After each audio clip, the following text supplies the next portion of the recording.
உங்கள் சமையல் மணக்க ருசிக்க அம்மா சமையல் மசாலா ஐட்டம்ஸ் ஊறுகாய் ஐட்டம்ஸ் நம்மக்கிட்ட கிடைக்குது. நீங்கள் கீழே வந்து நம்பர் கொடுக்குறேன், நம்பரில் காண்டாக்ட் பண்ணுங்கள். மேலே வந்து நம்ம கொத்தமல்லி தழை, துவரம் பருப்பு, மாங்காய் ரசம், சூப்பரான மலபார் கூட்டு ரெடி ஆயிடுச்சு. ரொம்ப ரொம்ப சிம்பிளான சூப்பரான ஒரு லஞ்ச் மெனு நம்ம ரெடி பண்ணிட்டோம். வணக்கம், நான் உங்கள் அம்மா சமையல் மீனாட்சி. இன்றைக்கி ரொம்ப ரொம்ப சிம்பிளான ஒரு லஞ்ச் மெனு தான்.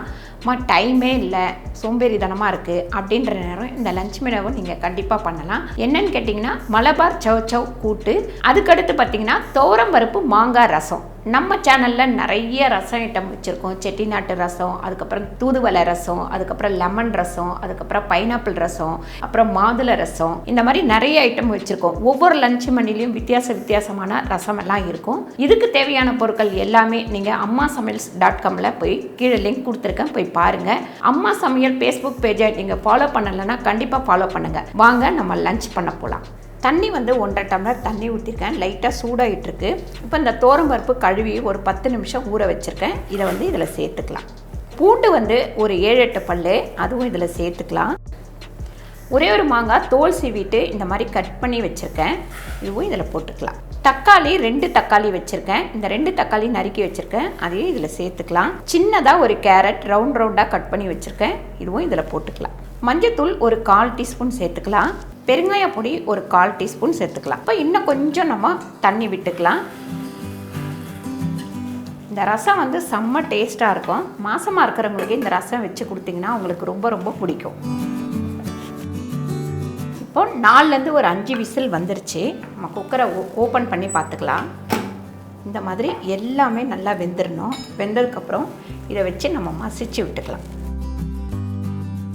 பாருங்கள், இந்த மாதிரி நல்லா மசிச்சிருங்க. உங்களுக்கு மிக்சியில் போட்டு ஒரு அரைச்சிக்கிறதுனால அரைச்சிக்கோங்க. நான் வந்து இந்த மாதிரி மசிச்சிருக்கேன். இப்போ இதுக்கு தேவையான அளவு கொஞ்சம் நல்லா தண்ணியாக இருக்கணும் ரசம், அப்போ தான் வந்து டேஸ்ட்டாக இருக்கும். இது வந்து ஒரு கொதிக்கட்டும். ரசத்துக்கு தேவையான அளவு உப்பு சேர்த்துக்கலாம். ஒரு 3/4 ஸ்பூன் அளவுக்கு உப்பு சேர்த்துக்கலாம்.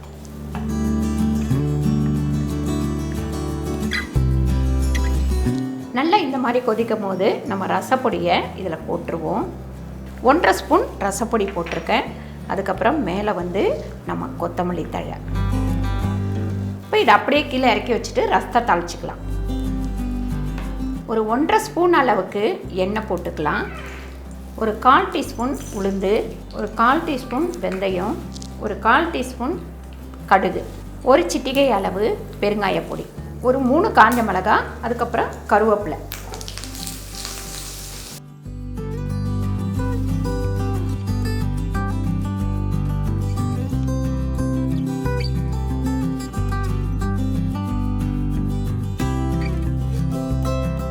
நம்ம இப்போ மாங்காய் ரசம் வச்சு முடிச்சிட்டோம். இப்போ மலபார் சவ் சவ் கூட்டு எப்படி வைக்கிறதுன்னு பார்க்கலாம். இப்போ நம்ம ரசம் வச்ச அதே பாத்திரத்தில் சவ் சவ் போட்டு வேக வச்சுக்கலாம். கொஞ்சமாக தண்ணி விட்டுக்குங்க. ஒரு 1/2 டம்ளர் அளவு தண்ணி விட்டால் போதும். தண்ணி வந்து அதிகமாக வேண்டாம். மஞ்சத்தூள் ஒரு 1/4 டீஸ்பூன் அளவுக்கு, அதுக்கப்புறம் நம்ம சால்ட் சேர்த்துக்கலாம். 1/2 ஸ்பூன் உப்பு. இப்போ நம்ம குக்கரை மூடி ஒரு விசில் மட்டும் போட்டுக்கலாம். ஒரே ஒரு விசில் மட்டும்தான் வந்தது. நான் அடுப்பை ஆஃப் பண்ணி ப்ரெஷர் அடங்குற வரைக்கும் வச்சிட்டு இருந்தேன். இதை வந்து நல்லா கிண்டி விட்டுக்கலாம். இந்த தண்ணி கொஞ்சம் வத்துற வரைக்கும் அடுப்பில் இருக்கட்டும். நம்ம மலபார் கூட்டுக்கு ஒரு 1/2 ஸ்பூன் அளவுக்கு ஜீரகம் சேர்த்துக்கலாம். 3 பச்சை மிளகாய், ஒரு 4 ஸ்பூன் தேங்காய். கொஞ்சமாக தண்ணி விட்டு இதை அரைச்சிக்கலாம்.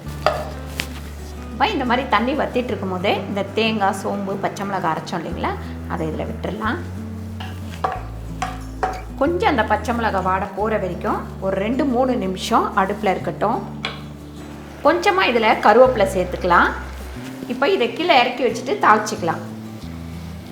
இப்போ நம்ம ஒரு 2 ஸ்பூன் அளவுக்கு தேங்காய் எண்ணெய் விட்டுக்கலாம். உளுந்து 1/2 ஸ்பூன், கடுகு 1/4 ஸ்பூன். நல்லா கடுகு உளுந்து பொரிஞ்சதுக்கப்புறம் எடுத்து இதில் ஊற்றிடுவோம். சூப்பரான மலபார் கூட்டு ரெடி ஆயிடுச்சு.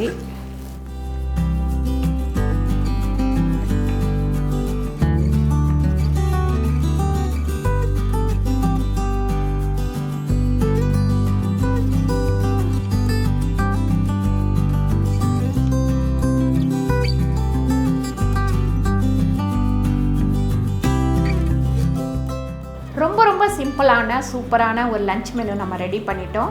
நீங்களே பார்த்தீங்கன்னாக்கா ரொம்ப ஈஸியாக பண்ணிடலாம். ஏன்னு கேட்டிங்கன்னா ஒரு டெய்லி சமைச்சிட்டு இருக்கும் போது நிறைய பேருக்கு போர் அடிச்சிடும், ஐயோ சமைச்சிக்கிட்டே இருக்கிற மாதிரி இருக்குது அப்படின்னு. அந்த மாதிரி ஸ்டேஜில் இந்த மாதிரி லஞ்ச் மெனுவை நீங்கள் பண்ணுங்கள். இந்த வீடியோ உங்களுக்கு பிடிச்சிருந்தா லைக் பண்ணுங்கள், ஷேர் பண்ணுங்கள், சப்ஸ்கிரைப் பண்ணுங்கள், ஃபேஸ்புக்கில் ஷேர் பண்ணுங்கள், மறக்காமல் கமெண்ட் பண்ணுங்கள். நன்றி, வணக்கம்.